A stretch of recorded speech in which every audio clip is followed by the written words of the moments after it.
Hi, this is Saka. I'm going to help you with, I'm going to go over the pretest from today. I'm going to try and explain each answer. This is going to be broken up into two parts. I'm going to do the first 12 questions in this recording, and then I'll do the last 12 in a later recording, okay? Okay, so in number one, they're asking you whether or not intermolecular forces are attractive forces between molecules. And the answer to that one is true because that is the definition. So inter is between different molecules. Intra is forces within the molecule.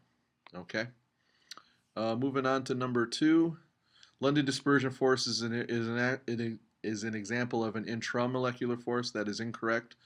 It is an intermolecular force. Remember, there are three intermolecular forces. So intermolecular would be London dispersion, would be dipole, dipole, and also hydrogen bonding. Now remember, when we say intermolecular, we're talking about covalent compounds. So we're talking about non-metal interactions. We're not talking about ionic compounds here. Number three, ionic compounds have a higher melting point than molecules due to intermolecular forces. No, it's not really intra, it's actually intermolecular forces.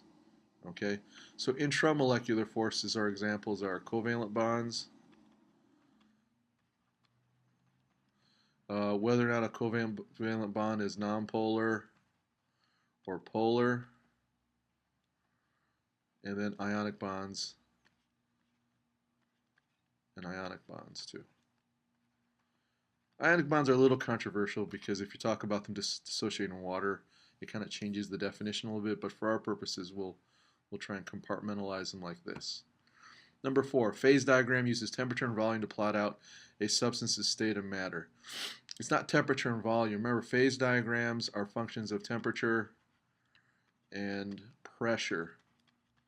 We'll talk more about pressure in the next unit, but pressure is basically a way to measure the force of gas movement within a container. Number five, now we get to the multiple choice part. A covalent bond is an example of what? And so remember, we earlier in the true and false we defined this as an intramolecular force. Covalent bonds are not intermolecular forces, and these are all these two are intermolecular forces, and nonpolar forces more of a, I don't know. It may or may not be true for a covalent bond. Number six, which of the following elements has the lowest electronegativity? Well, remember when we talk about the periodic table, so here's our cartoon of the periodic table, so forgive my crude drawing here. As we go this way, the electronegativity increases.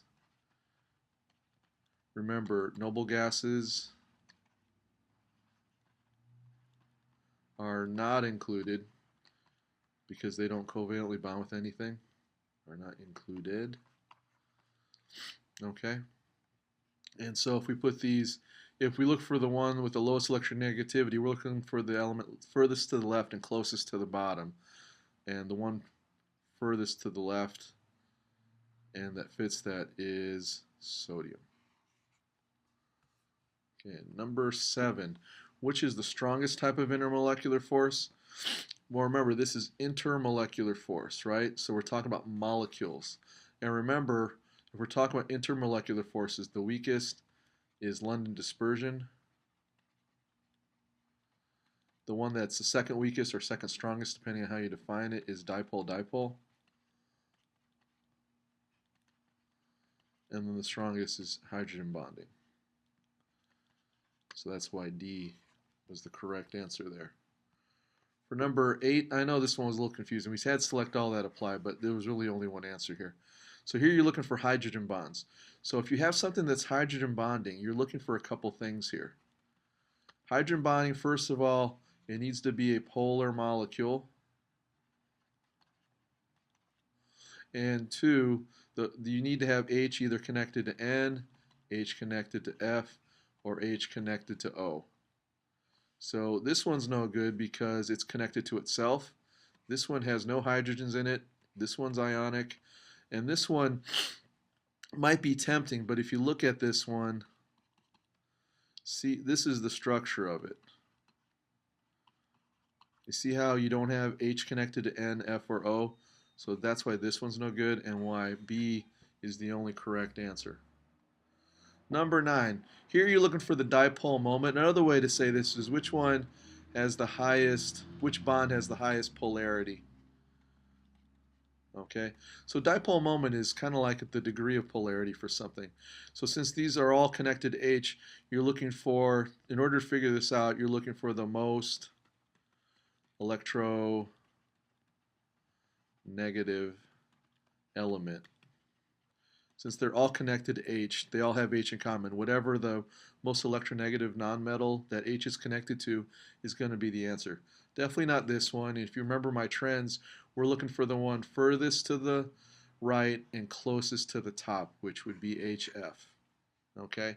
It's not asking about intermolecular forces, it's just asking which bond is the most polar. The fact that this is hydrogen bonding goes to like the second level of this.